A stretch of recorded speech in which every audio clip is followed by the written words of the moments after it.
Estamos com muita honra, com muita alegria,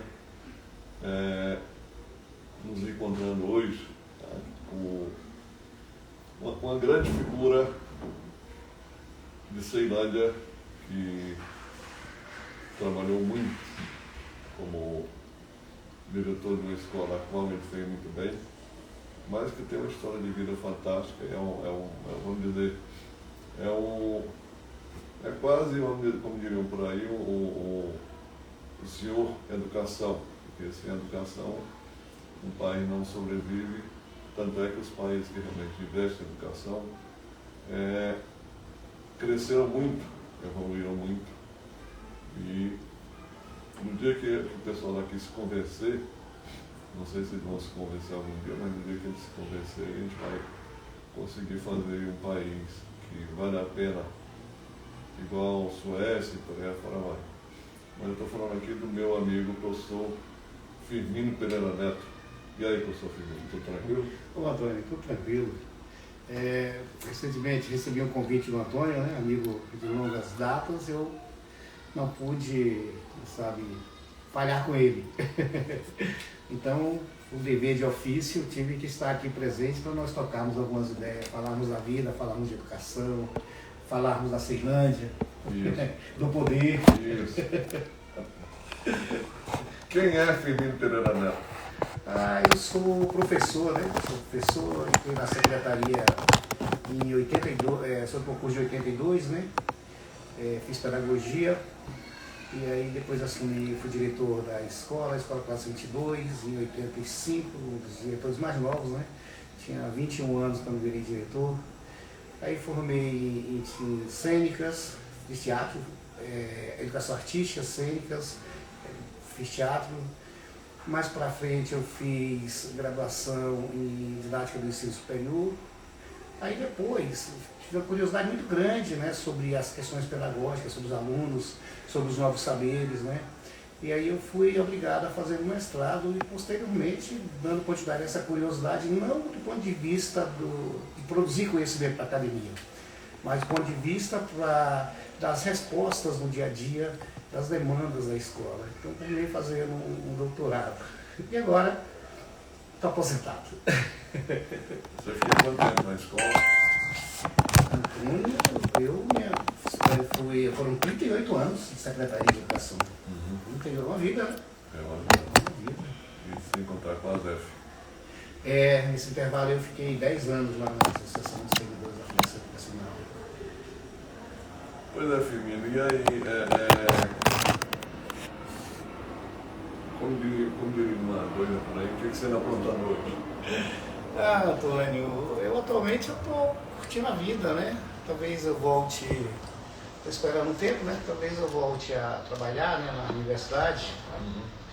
É um projeto que eu estou tentando construir, né? Mas por enquanto eu estou aproveitando a minha aposentadoria, né? Eu tenho uma filha que é médica, né? Fazendo aposentadoria no HIT. Eu tenho outra de 6 anos e tenho outra de 9. Por enquanto estou curtindo, né? Estou curtindo essa fase de pai. Pois é, eu casei 3 vezes e mole só fez um filho. Não casou nenhuma vez e fez 3. Como é que é isso? Faz uns percursos, né? Intercalços, né? Da vida, mas estou muito feliz. Minha filha mais velha está realizando o sonho dela, né? Que era ser pediatra. É residente, né? No 2º ano da HRT. E as outras 2 estão lá estudando, né? E eu acompanhando, né, o dia a dia delas. Mas, Antônio, assim, eu acho que o mais importante que eu, assim, agora, né, aposentado, refletindo, né, Antônio, foi sobre a educação das crianças. Eu estava falando para o Antônio aqui que a única coisa que eu sei fazer bem na vida é ser professor. Eu me preparei muito para ser professor. Então, você me perguntar o que você faz bem, você é bom, e você está preparado, está qualificado, ser professor, amigo. E nós estamos precisando de bons professores, quer dizer, não é de hoje. Inclusive, até eu tenho um exemplo de uma menina que eu não sei se se foi a dislexia ou foi o TDAH que fez com ela, sei que ela vamos dizer, mentalmente ela não cresceu e o pessoal, em vez de trabalhar não só no ensino fundamental como no ensino médio, digamos, se ela tivesse passado pela tua escola, de repente ela poderia ter sido enquadrada, porque o que eles faziam? Eles mandavam a menina para fora da sala de aula, porque eles que não aguentavam não aguentavam a menina, e o resultado é que ela não aprendeu, quer dizer, ela dizendo que é disléxica, dislexia e descalculia dentro da mente, porque ela não aprendeu matemática, exatamente, nem. E aí é uma idade mental também bem lá atrás, e aí a gente fica perguntando, porque há uns 3 anos atrás, eu fui, por conta de um programa do UNICEUB, eu fui numa sala no ginásio da Asa Norte, fazer um trabalho com os alunos sobre essa questão, mas eu esperava ter também os professores dos alunos na sala de aula para a gente poder promover uma espécie de debate. Só que, para minha surpresa, só apareceram os alunos, que eu tive que coordenar juntamente com 2 meninas que eram envolvidas no programa. Mas por quê? Porque os meninos da sala de aula ou moravam no entorno ou moravam aqui nas cidades, tipo Ceilândia, Taguatinga e por aí fora vai. Ou seja, periferia, né? Na periferia, ou seja, então eu fiquei perguntando, mas que professores são esses? Porque eu me lembro que, claro, que na época que eu fui professor, eu morava em Ceilândia e trabalhava em Ceilândia, e eu me envolvia diretamente nas questões, inclusive quando eu fui trabalhar na regional, no meu primeiro ano que eu fiquei substituindo alguém, foi um monte de reclamações de professores sobre alunos, e eu, em vez porque esperavam que eu fosse desqualificar os alunos, então, em vez disso, eu fiz perguntas para os professores sobre os alunos. E depois, 6 meses depois, me chamaram para responder o que os professores responderam. O problema não era os alunos. Exatamente. Então, a gente fica preocupado com hoje, porque hoje, além de ter quase da metade de contrato temporário, você tem cursos superiores, muitos, pela internet, que deveriam facilitar a vida das pessoas, aquela coisa toda, no fundo, como quem está dando aula não tem muito compromisso, e quem está assistindo aula também não tem, e aí depois vê os contratos temporários, o pessoal nem passa por concurso, e aí já viu. Antônio, você abordou uma questão aí que eu acho fundamental, viu, Antônio? O primeiro item que você falou com relação aos alunos, né? Uhum. Eu tinha um aluno, era portador de deficiência, né? Ele tinha problema de audição, né? Uhum. De origem, né? Então ele não ouvia, né? Sim.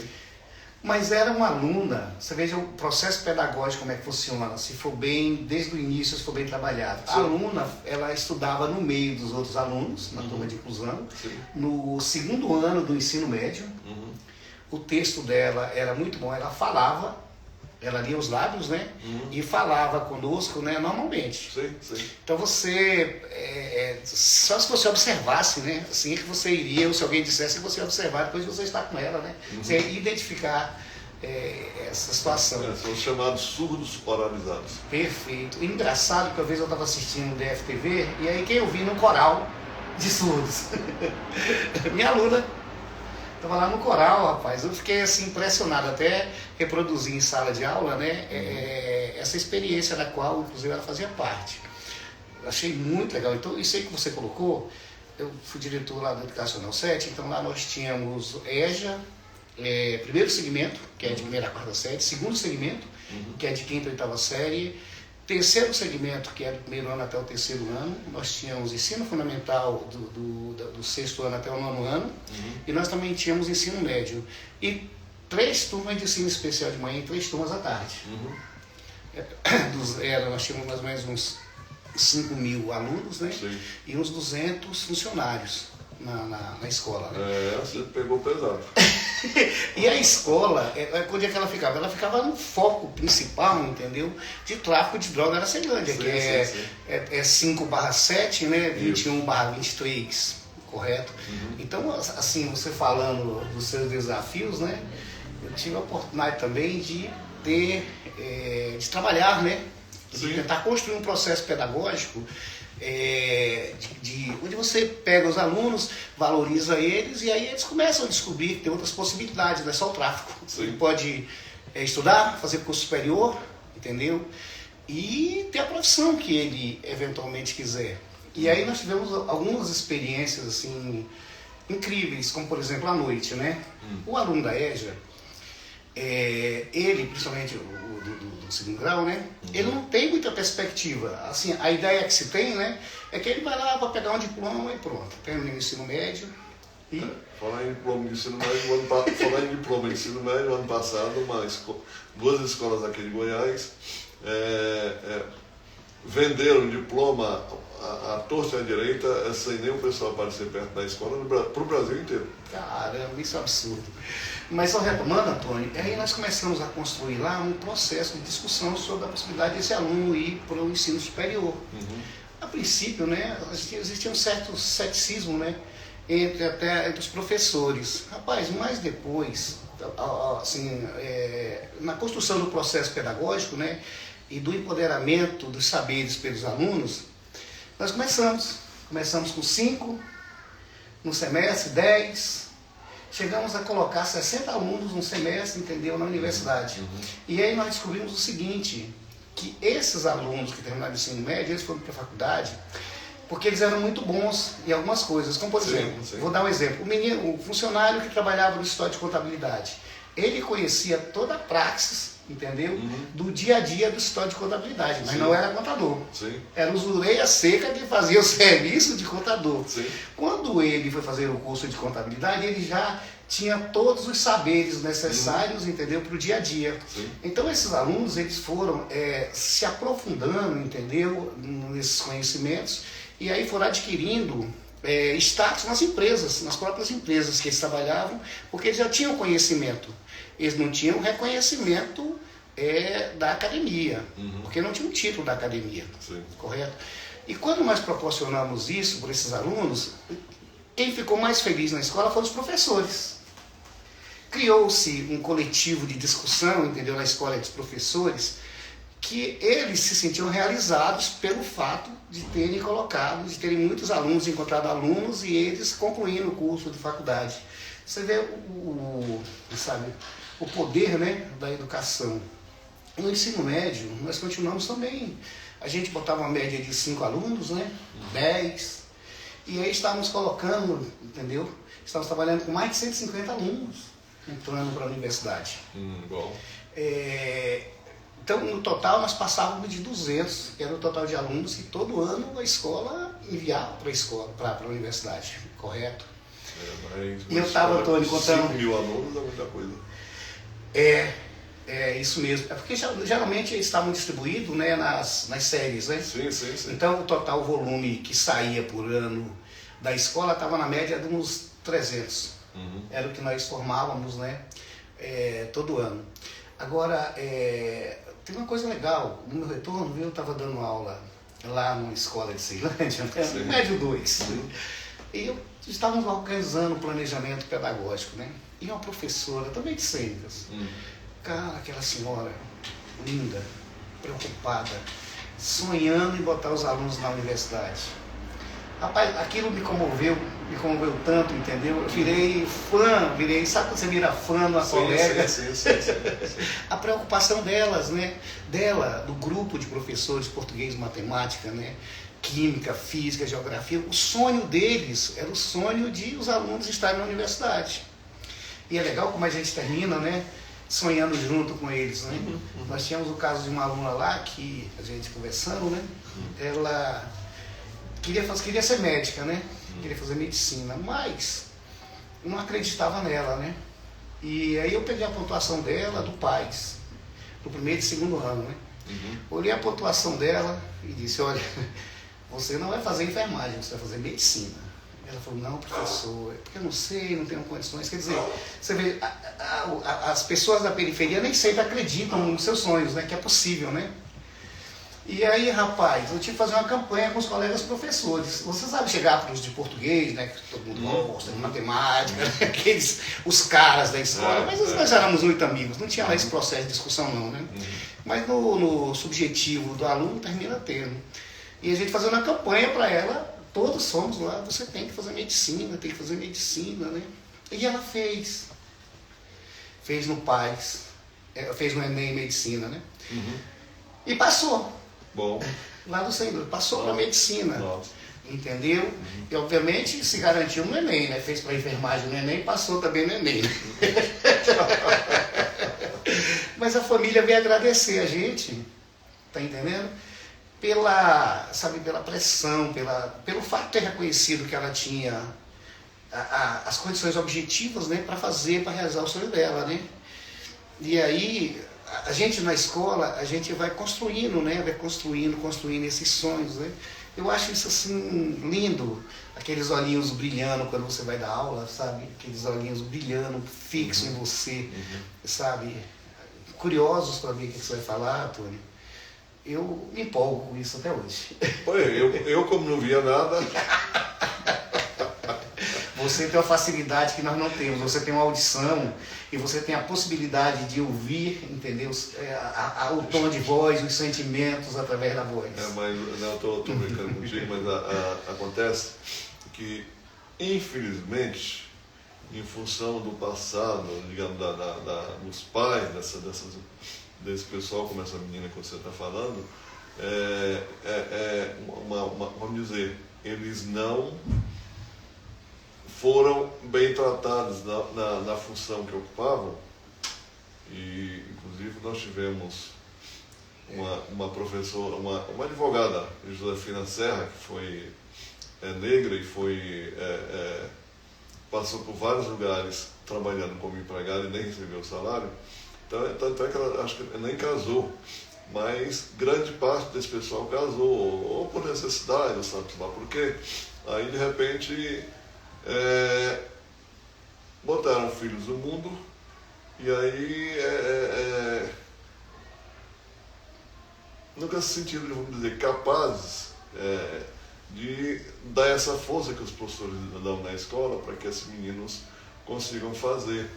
Mas é aquela coisa, vamos fazer essas coisas com naturalidade, adquirindo conhecimento, fazendo com que o conhecimento seja vamos dizer, um motivo de crescimento. Mas também, filho, a grande questão que eu queria falar é o seguinte, que num país como o Brasil, da forma que não precisa dessa psicose toda para ir para o curso superior. Se houvesse uma educação profissionalizante, formando bons técnicos digamos, para profissões intermediárias, onde as pessoas iam ter também um salário, vamos dizer, razoável, depois ele passaria a escolher se realmente queria ou não fazer um curso superior, porque essa quase que obrigatoriedade de fazer curso superior faz com que as pessoas se sintam, digamos, meio, vamos dizer, pressionados, e muitos conseguem, mas outros acabam não conseguindo, e aí como não tem uma profissão, aí se traficavam, vão voltar a traficar. Então eu acho que se o nosso ensino médio fosse profissionalizante com muita qualidade, o indivíduo ia sair do ensino médio com a profissão e depois ele escolheria se ia ou não para o curso superior. Antônio, você está falando, né? Eu estava uma vez lá na direção da escola e recebi um telefonema do Ari, né? Ari era no estado de Ceilândia. Aí ele ligou e disse assim, Firmino, eu estou aqui com o reitor da UFB de Brasília, do IFB de Brasília, né? IFB, e ele está caçando um local para botar uma escola. Eu falei, pô, já achou. Já achou. Aqui no Educacional 7 tem uma área enorme aqui atrás, né? Então nós vamos trabalhar nesse sentido. E a escola o Instituto Federal de Educação de Ceilândia, entendeu? Na verdade, esse grande passo nele foi iniciativa, né, da reitoria, né, sim. do IFB. Mas toda a parte de suporte foi feito através da gente, lá do Educacional 7. Eles então tivemos uma reunião, né? E aí dessa reunião eles tinham que fazer um estudo com os alunos para ver quais eram os cursos que era importante contar, qual a carga horária, né? E aí nós iniciamos na Ceilândia esse processo de discussão a partir do Educacional 7. Certo. Correto? E esse estudo ele terminou sendo concluído com a instalação, né? Com a criação de uma escola técnica lá na Ceilândia. Certo. Não foi no Educacional 7, porque eles precisavam de um campo maior, correto? Então, depois de tudo concluído, nós mesmos chegamos à conclusão de que a área que nós tínhamos era importante, mas mais na frente eles tinham que expandir. E como o estacionamento ocupou uma área muito grande lá da nossa área, nós terminamos perdendo essa área para o estacionamento. E aí inviabilizou a construção do IFB lá no Educacional 7, na parte de trás do Educacional 7, que depois virou inclusive uma creche, né? E aí eles terminaram se instalando lá da UNB. Mas eu concordo com você, eu acho que temos que criar, nós vamos criar, entendeu? Um conjunto de possibilidades para que os nossos alunos, né, eles consigam, né? A Escola Técnica de Ceilândia, ela é incrível, inclusive a educação de jovens e adultos, né? Lá eles já saem já com um curso técnico já. Sim, mas é essa a ideia, porque aí eles vão ser contratados, porque existe, não só aqui em Brasília, como até em São Paulo, vagas de empregos que não são ocupadas por falta de pessoas que preparam. Perfeito. Eu acho que, quando você vê, né, a questão da escola técnica do Instituto Federal de Educação, eu acho que nós temos que abrir um leque de possibilidades, entendeu? Para que principalmente a periferia consiga acender, né? Consiga resolver seus problemas. A gente tem algumas experiências no Educacional 7, só que um momento, Antônio, que o cara, tinha um traficante que era o cara que mandava na rua. Entendeu? Ele era o cara que mandava na rua, lá na 7, na Ceilândia, né? E aí o que aconteceu? Nós tivemos o caso de 5 alunos na turma que concluíram o ensino médio, foram para a academia, concluíram o curso superior, arranjaram bons empregos, entendeu? E aí eles viraram modelo sucedido, entendeu? No conjunto. Entendeu? E aí as pessoas da redondeza dos conjuntos próximos, né, descobriram que tem outro jeito também de você se resolver socialmente, financeiramente, entendeu? Dando o filho muitas vezes para o chefe do tráfico batizar. Só que nesse caso lá, né, nós conseguimos inverter, sabe? Porque você combate o tráfico criando opções, possibilidades, entendeu? Criando atividades esportivas, né? Escola integral. Nós implantamos a escola integral lá, onde os alunos mais complicados iam, e às vezes eles iam para comer de manhã. Aí jogar xadrez, de repente tivemos um campeão nacional de xadrez, de jogos estudantis, na Educacional 7. Um menino de rua, entendeu? Que de manhã ficava na rua e à tarde ia para a escola lá só para perturbar. E virou o cara. Mas o traficante. Eles terminaram sendo, entendeu? Reduzindo. Porque o consumo também, né? O que acontece? Quando você cria essas possibilidades de pessoas, sabe, serem bem-sucedidas de outra forma, essas pessoas terminam apontando novos caminhos. Correto? Mas o que você está falando é interessante, porque de repente um JK tinha uma teoria que até hoje poderia ser bem usada. Mente vazia, oficina do diabo. Verdade. Então, qual é a questão? Digamos que um indivíduo desse tenha feito um curso superior, igual no plano. No plano, inclusive, tem engenheiro de banco e outras coisas mais, que eles furam na parede digamos, o lugar onde eles vão guardar a droga que eles vão consumir e vão consumindo educadamente, ninguém perturba.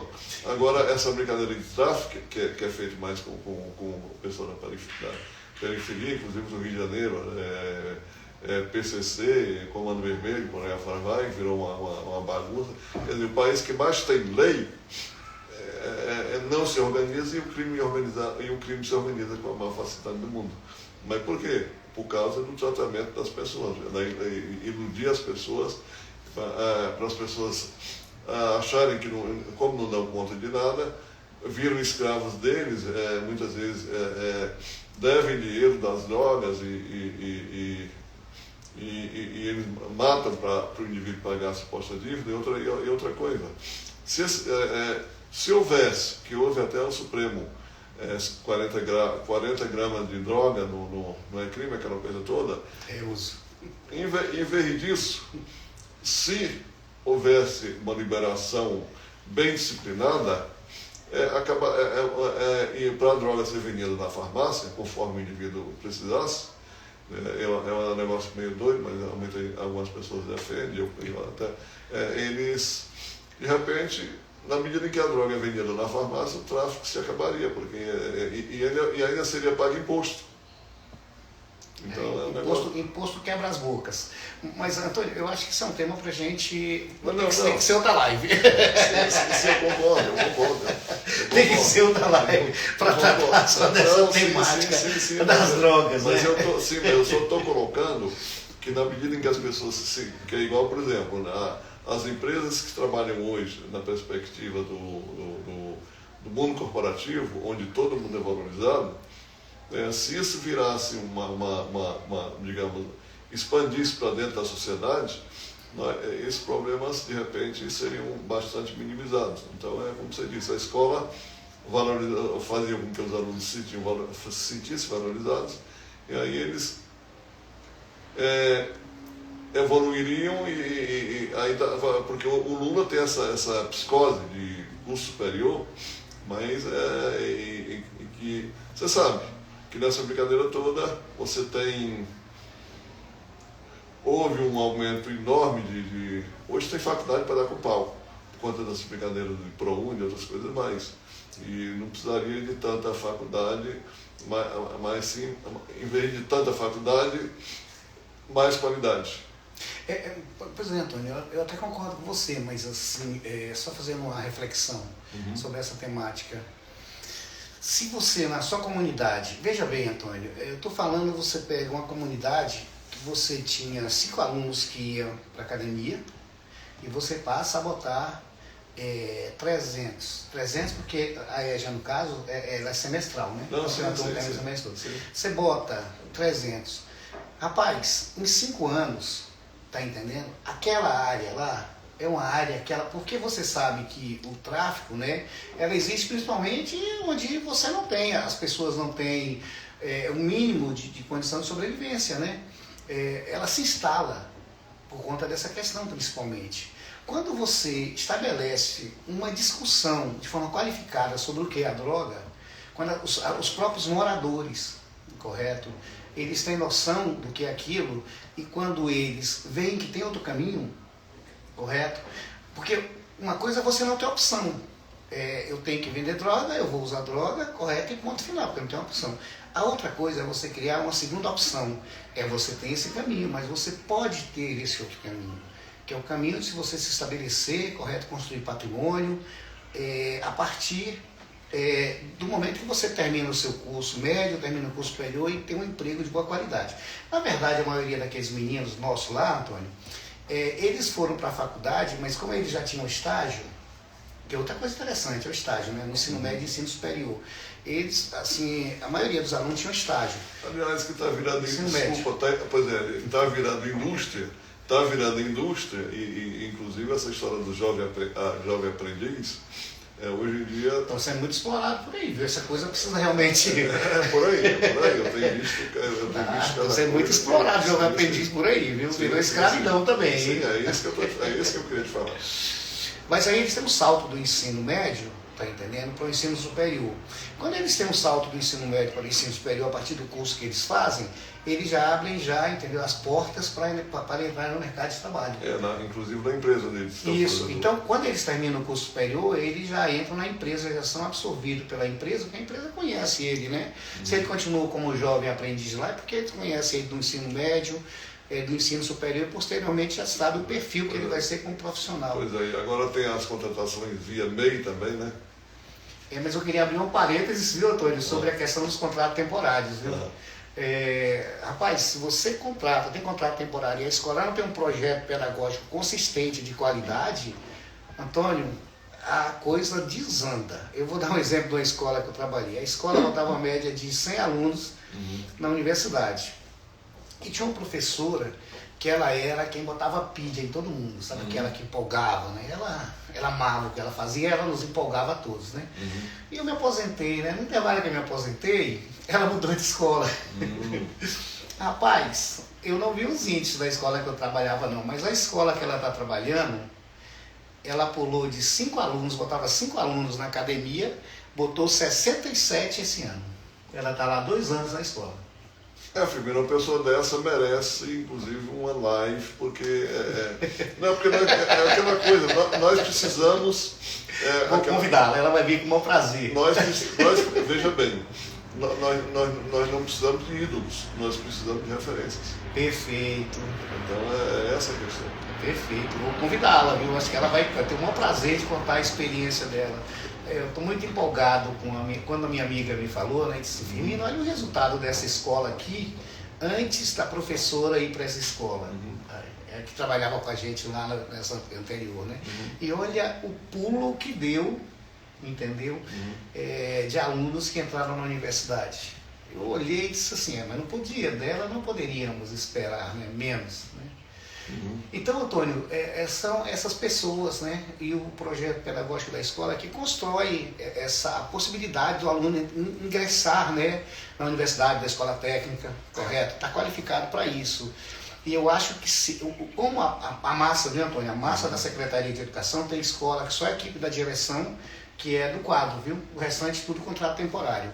Se uma escola desse modelo não tiver um projeto pedagógico que envolva todos os contratos, ela regride. Todos os saberes, todo o conhecimento, tudo que a escola construiu durante um bom período vai regredir muito. Só vai permanecer do mesmo jeito se o projeto pedagógico for consistente, for bem elaborado, entendeu? E as pessoas que estão vindo, elas se empolguem, correto? Elas acreditem e elas participem também do dia a dia, né? da praxis, da construção do dia a dia desse projeto pedagógico. Senão, amigo, estamos enterrando, entendeu, toda a educação em Brasília. Porque o problema nosso são as confusões feitas com termos, com palavras. Por exemplo, o protagonismo é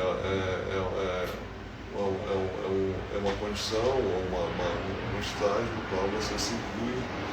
Se você tiver coragem de meter a cara e se dedicar para chegar onde ninguém chegou. Então, automaticamente, em havendo, digamos, a construção de protagonistas, você vai ter pessoas mais nessa condição. Agora, o problema é que nós somos um país que deveria ter, digamos, por exemplo, São Paulo. São Paulo tem não sei quantas subprefeituras. O Brasil tem 5 regiões. Se em cada região tivesse um subpresidente para comandar, lá, aquela coisa toda, de repente as coisas poderiam melhorar. Do mesmo jeito que era no sul, poderia ser no norte, e assim por diante. Mas um novo modelo aí proposto aí por Antônio. Um espaço de discussão, né? Acho que aqui a Conexão Cidadã é um espaço, né, de criar novas possibilidades, debates, né? Pois é, e a educação... Eu acho que nós temos que estar aberto, né, para ouvir também as novas sugestões, novas ideias, novos debates, né? Mas como você diz, aliás, o professor Cristóvão dizia, e a verdade, a educação é tudo. Eu sou fã do senador. Que gosta muito de você. Sou muito fã do senador, viu? Gosta muito de você. Já está vai fazer 85 anos, dia 20 de fevereiro, agora. E de alguma forma tem que ser aproveitado, mas não explorado, para que não se desgaste muito, porque a cabeça dele, de repente, se desgastar muito, a cabeça perde a lucidez, aí quem perde somos todos nós. É verdade, Antônio. Como eu te falei aqui no início, né, quando falando de Suassuna, né? jornalista perguntou quantos anos o Assuna tinha, ele falou, eu tenho 15. Mas ele morreu mesmo? Você não tá velho, não? Tá muito velho para ter 15? É que eu conto para frente. Você está me lembrando,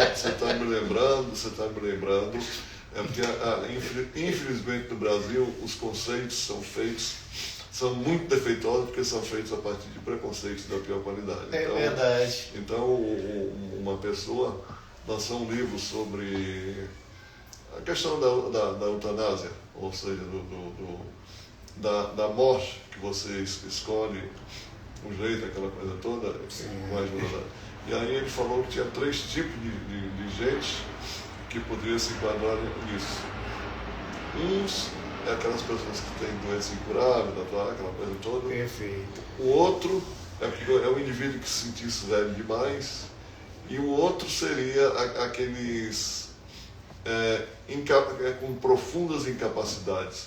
Porque se o indivíduo tem profunda incapacidade, como é que ele vai poder escolher a forma de morrer? Então, aquela coisa dos conceitos formando a partir dos preconceitos. Então, é um negócio meio complicado, meu amigo. Mas eu acho que o senador, né, deu a sua contribuição histórica. Acho que nós também demos, né? Sim. E aí precisamos abrir as portas, né, os caminhos, né, para essa nova geração.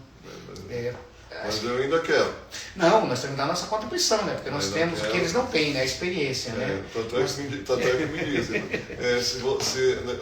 Quanto mais você abrir a boca do microfone, por exemplo, de uma Câmara Federal, ou você ajuda ou atrapalha, né? Então vamos lá ver o que acontece. Mas eu acho, viu, Antônio, assim, nós temos toda a experiência, né? Nós temos a praxis, né? Temos os saberes, entendeu? Então nós temos condições, mas eu acho que é importante a gente abrir os caminhos, né, para outros serem protagonistas, né, dessa nova realidade. E aí eu acho que tem muita gente boa, tem muita gente qualificada, tem muito garotão, né? Tem muito garoto inteligente, qualificado. Sim, qualificado, mas cadê o juízo? Cadê o juízo? Pois é, aí é onde nós entramos, né? Porque aí somos nós que temos que tratar disso. Porque infelizmente, porque nós temos 2 problemas. Você quer sucessor ou quer herdeiro? Perfeito. Quando você quer herdeiro, o indivíduo vai lá, são 5, torram a tua fortuna que você construiu. Agora, se você quer sucessor, eu não sei se a família Silvio Santos continua fazendo aqui, mas você vai ter bons exemplos como esse, onde as pessoas vão continuar o trabalho e fazer com que a coisa ganhe mais espaço, mesmo que se renove na medida em que, já que o tempo não tem dado, cabe a você se adequar às evoluções do tempo. Verdade. Então automaticamente isso tem que ser visto. E lamentavelmente no Brasil o pessoal trabalha mais na perspectiva do herdeiro. Isso aí não é bom. Mas nós temos muitas pessoas boas. Na minha família, como por exemplo, a Stephanie, que trabalha com você. Stephanie é maravilhosa. A Stephanie fez uma opção de vida, entendeu? Numa área que faltava na família. Nós não tínhamos na área de jornalismo, né? A minha filha e a minha sobrinha, nós não tínhamos médicos na família, entendeu? Então elas vieram para completar essa lacuna. Nós temos um sobrinho, o filho da Adélia, minha irmã caçula, está terminando o doutorado dele na Alemanha. Que legal. Ele começou aqui no Brasil, né? E aí está concluindo na Alemanha, né? Termina esse semestre. O doutorado dele na Alemanha. Então, essa galera, Antônio, que sabe, que está nos sucedendo. Precisa de espaço. Eles precisam. Mas engraçado como eles constroem, né, o espaço deles. Do mesmo jeito que nós fizemos, né? Eles vão pedra sobre pedra, né? Inclusive acaba muitas vezes, como é o caso desse seu sobrinho, ficando lá fora. Pois é, eu acho legal, né? A minha outra sobrinha, né? A filha do Chaguinha, ele falou, né? A Ceci, né? A Ceci está conhecendo o mundo aí, casada com o embaixador, né? E aí ela tem conhecido o mundo, né? A outra filha dele é sênior da Amazon, né? Então também. E a gente senta lá no Micranove, na chácara, né? O Ítalo tem o espaço dele lá, né? Na casa da Verônica, né? Da Fátima, minha irmã, da Délia, minha irmã, né? Tem a casa dele lá. A outra tem lá no Chaguinha, tem uma área dela lá em cima, né? E a gente senta os irmãos para conversar, né? Nós conseguimos ser professores, mas nós estamos construindo cidadãos, né? Cidadãos do mundo. Sim, então, eles, a gente tem o prazer de tê-los conosco, né? Correto? Lá na chácara, onde nós terminamos morando 6 irmãos lá, né? Lá no INCRA. Rapaz, não tem guerra lá não? Nenhuma.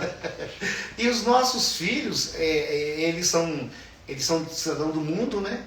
Mas eles estão conosco quando estão aqui em férias, quando termina o curso. Né? É interessante como a gente vai conversar, vai discutir, entendeu? Vai verificar e vai se atualizar, né? Também. O mundo mudou muito, né? Os saberes mudaram muito, né? Muito, muito. Eu estava uma vez nessa época de pandemia, né? Aí estávamos nós lá, né? Aí as professoras tinham um dia que ia dar um vídeo para ensinar como é que a gente ia aprender a preencher diário. Só dando um exemplo, né?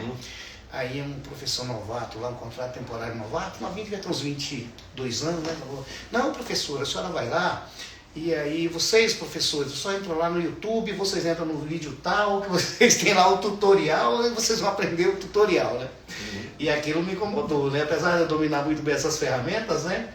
Eu tenho alguns colegas lá da minha faixa etária, né, que não dominam muito essas ferramentas. Aí eu peguei, né? Aí aquilo me incomodou muito. Né? Eu falei, professor, vamos fazer o seguinte, deixa eu apresentar aqui pra gente como funciona, porque eu sou da época da máquina de datilografia, ASDFG espaço, ASDFG espaço, e eu tinha que marcar um texto, a minha prova era um texto que eu tinha que datilografar em tantos minutos, entendeu? Então, apesar de conhecer bem essas ferramentas, a gente tem que verificar que nem todos, sabe, dominam todas essas novas ferramentas tecnológicas, né? Para poder resolver algum conjunto de questões, né? Então a vinda desses nossos sobrinhos, né, eles nos permitem isso, entendeu? Só dando um exemplo, né, nos permite discutir o mundo, contextualizar, discutir as novas profissões, sabe? Então, nessa troca de saberes, nós aprendemos muito, muito. Nesse contexto atual, nós não só ensinamos, mas nós também aprendemos. Muito. Virou uma troca de saberes, né? Daqui para lá e de lá para cá. Mas não pode ser só daqui para lá e para cá. Tem que juntar tudo e fazer uma integração. Construir caminhos. Muito bem, Antônio, disse bem. Justamente nós estamos fazendo uma reflexão. Como é que nós, com esses saberes, né, atualizados, bem contextualizados, com as novas ferramentas tecnológicas, entendeu? E nós, com a praxis que nós temos, né, a história de vida que nós vivemos, né, nós construímos um país livre, né, nós fomos para as ruas, né, correto? Fomos nós que condenamos, né, acabamos a ditadura, você assim como eu elegemos deputados progressistas em Brasília, né, nós fomos para as ruas, né, defendemos, sabe? O vértice de Baraguacé. Construímos, se foi eleito na primeira eleição com a diferença de 30 votos, na Ceilândia ele teve mais de 1.500 votos, e nós construímos aquilo, né? Então, sabe, é importante que a gente, com essa história, correto, e essa moçada com esse novo conhecimento contextualizado, né, que a gente precisa apontar caminhos. Eu acho que nós precisamos discutir, conversar, bater papo, correto, e apontar novos caminhos. Pois é, inclusive esses novos caminhos, que no Brasil praticamente nós não temos gestão, porque a questão é que além do planejamento, da falta de planejamento, falta de visão sistêmica, falta de impessoalidade, por aí fora vai, esse modelo antigo, por exemplo, os militares que tomaram o poder pelo poder, como é o caso do Loberi, do João Figueiredo, do Geisel, por aí fora vai, eles tomaram o poder, vamos dizer, sem planejamento nenhum. E aí, como surgiu na época o chamado Baixo Clero, inclusive um dos comandantes do Baixo Clero hoje virou mito, ídolo, eles querem a todo custo, e vão acabar conseguindo. Inclusive já começaram com a história do Fora Lula. Eu digo, se prosperar o Fora Lula, tem que prosperar também Bolsonaro. É mentira pura, porque na verdade a história do autoritarismo ele faz com que as pessoas acabem, por exemplo, até hoje, para os evangélicos, quer dizer, eu não sei por que tanto preconceito com a palavra comunista. Comunista é o que é comum, o que tanto negativamente quanto positivamente. O comunismo é uma coisa que se for positivamente, ele ajuda todo mundo. Agora, se for negativamente, arrebenta todo mundo. Mas, no entanto, como ninguém discute preceitos nem conceitos, discute só preconceito, aí nos leva a um lugar que a gente ainda pode ter de novo, de repente, por conta do baixo clero do exército, a gente pode de repente ter uma surpresa desagradável por aí na próxima eleição. Mas desculpa a reflexão, mas é porque a gente se preocupa, porque esses jovens têm que ficarem mais bem atualizados para saber fazer escolhas melhores. Na verdade, eles não viveram, né, o que nós vivemos na ditadura militar, né? Não passaram o que nós passamos, né? Sim. Não foram perseguidos, né, como alguns de nós foram. Então, eles não têm essa vivência. De qualquer forma, meu Antônio, eu te falo que eu não tinha opção, né? Eu votei, fiz campanha pro Lula, entendeu? Mas eu esperava assim que surgisse um novo, que não é esse novo que era o que você citou aí. Esse é um novo, não é um novo, é o mais velho dos velhos, entendeu? Então, assim, tivemos que construir sabe, revigorar, refazer uma opção, tá entendendo? Por falta de opção. Então, assim, a gente precisa construir. Se nós tivéssemos a possibilidade de, nessa eleição, construir uma terceira via, que não fosse representante de A nem de B, que fosse o novo mesmo, né? Eu acho que seria uma boa opção. E conta comigo. Se não tiver, nós não temos. Vamos ter que construir, tentar trilhar no mesmo caminho, porque nós conhecemos a ditadura. Nós somos aquelas pessoas que foram perseguidas pela ditadura. Portanto, nós sabemos o que é. Quem são eles? Mas o problema, Firmino, é que, na verdade, que você está colocando aí, na medida em que os carregadores de bandeira do PT eram pagos para fazer isso, e aí o PT passou a ocupar cargos, eles foram desprestigiados. Então, muitos deles, de repente, viraram. Aliás, no tempo do Rodrigues já tinha gente que virava bolsonarista viraram rodizista, trocaram as bandeiras. Trocava de bandeira porque recebia dinheiro também. Então, o que acontece? É aquela história do indivíduo não se sentir valorizado. Então hoje, os carregadores de bandeira, como não se sentem, digamos, valorizados, para eles tanto faz só do lado quanto do outro. Então, a gente tem que pensar nessa brincadeira toda, porque o que é cidadania? É direitos e deveres, mas no Brasil não. No Brasil é só direitos. E aí é a única coisa. Antônio, eu não vou entrar nesse mérito, porque eu nunca fui do PT. Eu sempre fui socialista. Sim, eu sei. Eu tinha uma pessoa que me representava muito bem, que era Pompeu de Souza. Rapaz, como eu era fã do senador Pompeu de Souza. Sim. Quando ele chegava, que ele fazia o discurso dele era assim, tudo aquilo que eu acreditava. O senador Cristóvão tem uma coisa parecida, sabe? Uma coisa parecida com Pompeu. Agora, Pompeu era muito eloquente. Pompeu também. Ele tinha a divisão de classe, né? Como é que era a classe trabalhadora ascendendo ao poder, né? Então, assim, eu sou socialista, né? Eu sou um socialista, vou morrer socialista, tá entendendo? E eu acho que a gente tem que tentar construir cada vez mais, qualquer que seja a opção, que seja para sempre, para frente, que seja para avançar, sabe, para construir uma sociedade mais fraterna, mais solidária, mais digna, que respeite todos os cidadãos, que respeite as minorias, sabe? Os povos originários do Brasil. Eu acho que é isso, eu acredito nisso, né? Pois é, mas você tocou num ponto muito engraçado, que é o seguinte: na medida em que nós diminuirmos essas lutas identitárias e voltarmos à questão das lutas entre as classes sociais como tinha, por exemplo, nessa brincadeira da luta das classes, você tinha a história dos melhores salários, aquela coisa toda. Hoje em dia, digamos, briga homem contra mulher, é igual nessa brincadeira toda. Graças a Deus, teve um cara chamado Fernando Henrique, né, que criou o real e estabilizou a nossa moeda, né? Sim, porque senão... senão nós estaríamos agora...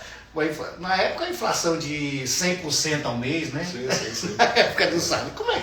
Quem se ferrava éramos nós, que éramos trabalhadores, né? Sim. Então, mas isso é passado, né? A moeda já foi, sabe, ela foi plantada, né? Ela tem estabilidade. Então a gente, na verdade, nós temos que olhar para frente. Isso é coisa do passado que essa geração também não conhece, né? O que é uma inflação de 100% ao mês. Pois é, mas nós temos que saber que o passado, por causa do passado, o presente existe. Então, não dá para ficar sem conhecer. É verdade, é fato. Então, Steph? 5 minutos. Ah, perfeito. Professor Firmino. Diga, amigo. Em 5 minutos, vamos dizer, quais são as suas... Quer dizer, você continua... indo para Bahia, para outros lugares mais por aí, jet ski, até brinquei com a Stephanie. Nossa, eu tenho jet ski, gosto de andar de jet ski, de lancha, Pois é. da praia. Sim, mas eu até brinquei com a Stephanie, a gente passeia um dia de jet ski por aí. É verdade, eu tô devendo uma viagem, tô devendo um rolê com minha sobrinha. Então, Minha sobrinha é meu sobrinho. E ela quer. Então, mas, digamos, para a próxima eleição, você tem alguma porque o Lula, porque a história dessas pesquisas, antigamente é Ibope, hoje em dia tem vários. E o intuito deles hoje é porque tem a tal da Farinha Lima, que os empresários, os bambambãs, aquela coisa toda, que o negócio deles é derrubar, colocar a pobreza quanto mais embaixo, melhor. Será que e ainda existem essas pesquisas, por exemplo, a última pesquisa que saiu, se houvesse reeleição, 60% rejeitariam o Lula na atual conjuntura. É por isso que o Bolsonaro quer criar a história do fora Lula. Mas, na sua concepção, o que a gente poderia fazer para, de alguma forma, não digo reverter, mas pelo menos sobreviver nessa brincadeira toda? Antônio, eu estou na fase da minha vida que é o seguinte: agora eu estou fazendo uma reflexão, né? Do que a gente construiu durante todo esse período, né? A reflexão sobre a minha história, né? Sim. Como educador. E aí, cara, assim, muito interessante. Hoje, mais do que nunca, quando eu entrei na Secretaria de Educação em 82, quando eu passei no concurso, né? Eu continuo acreditando mais na educação. Esses dias eu estava passando lá eu estava vindo do Pistão Sul do Pistão Norte, né? E aí tem uma blitz lá, sempre tem uma blitz, né? Eu parei na blitz, né? Aí tava tudo legal e tal. O cara segurou meu documento e falou: peraí que o capitão quer conversar com o senhor. Eu falei: vixe, mas tá tudo certo, o carro tá beleza, e eu não tinha tomado, né? Que eu era motorista do dia, não tava chapado, né? Eu falei: tá. Aí 5 minutos chega o capitão. Pegou assim, enfiou a cara assim, ó dentro, olhou e disse assim: professor Firmino, quando eu vi que era você, eu falei para esperar, que eu precisava conversar com você, dar um abraço em você. Ex-aluno lá do 2, né? E eu tenho muitos colegas na Secretaria de Educação, diretores de escola, né? Muito, e construindo um trabalho brilhante, né? Essa nova geração construindo um trabalho brilhante. Então, assim, a minha reflexão agora, que eu tenho feito, né? Dever cumprido na Secretaria de Educação, né? E até nas lutas, nas conquistas, nas brigas, nas empreitadas da política, né? Quase virei deputado, né? Faltou 50 votos. Então, o que acontece?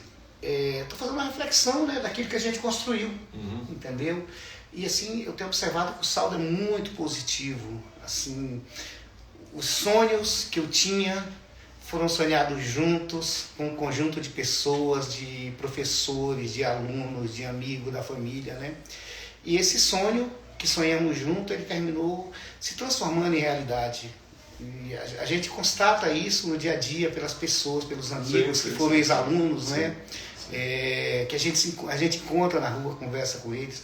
A deferência que eles têm em todos os locais que nós vamos, né? É um respeito, sabe? Uma forma tão carinhosa como nós somos tratados.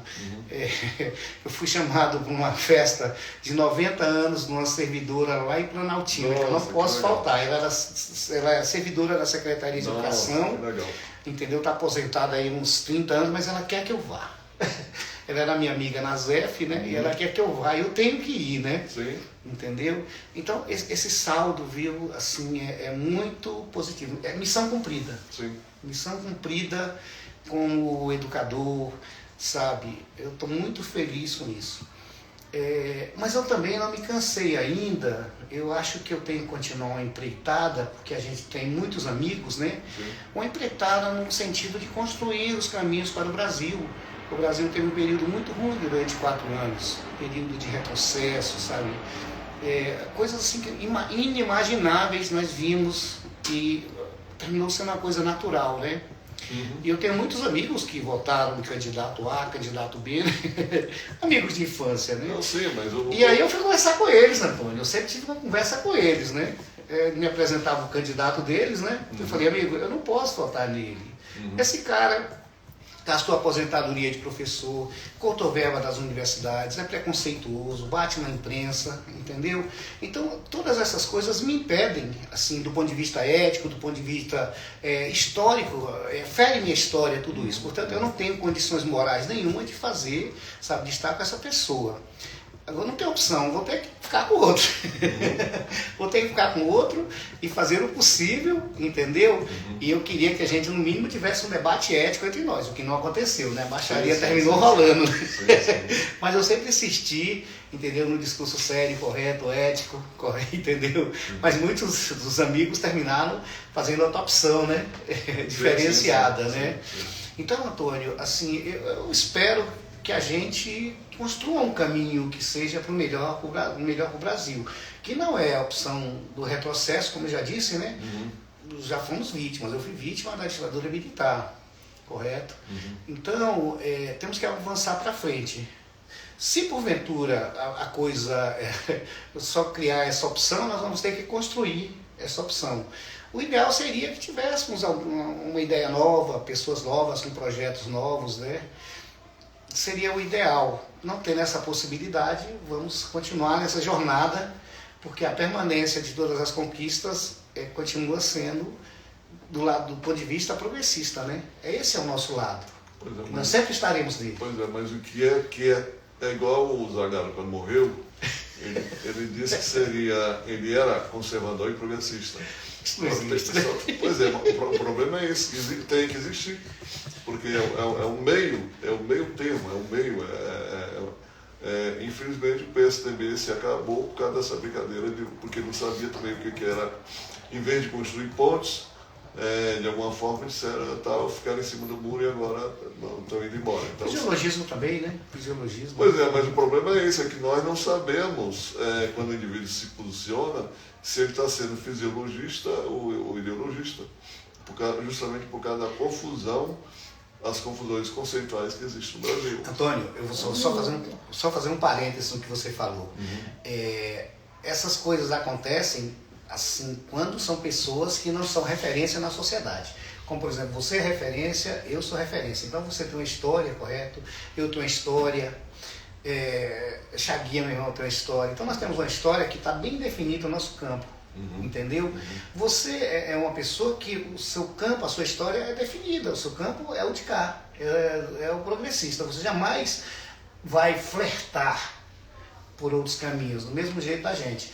Vamos tentar aqui no nosso campo aqui, tentar construir um novo, né? Não sendo possível, daqui nós não vamos sair.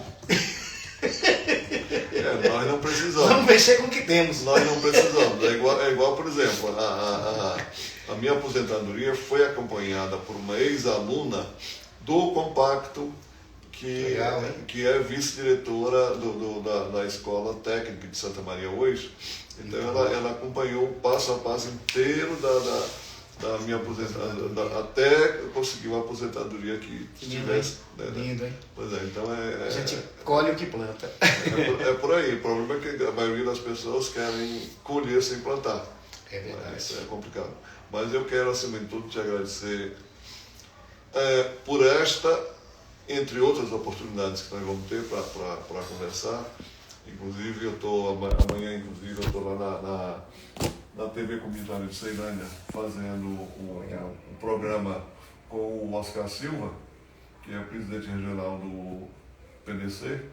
E aí aquela coisa, como, vamos dizer, anfitrião, eu vou ter que mostrar caminhos novos para ele, porque essa história de PDC.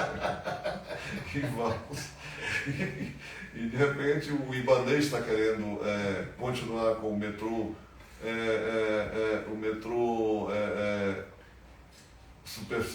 de superfície lá em Ceilândia, e se ele fizer isso, acaba com meio mundo de mercado, farmácia, aquela coisa toda.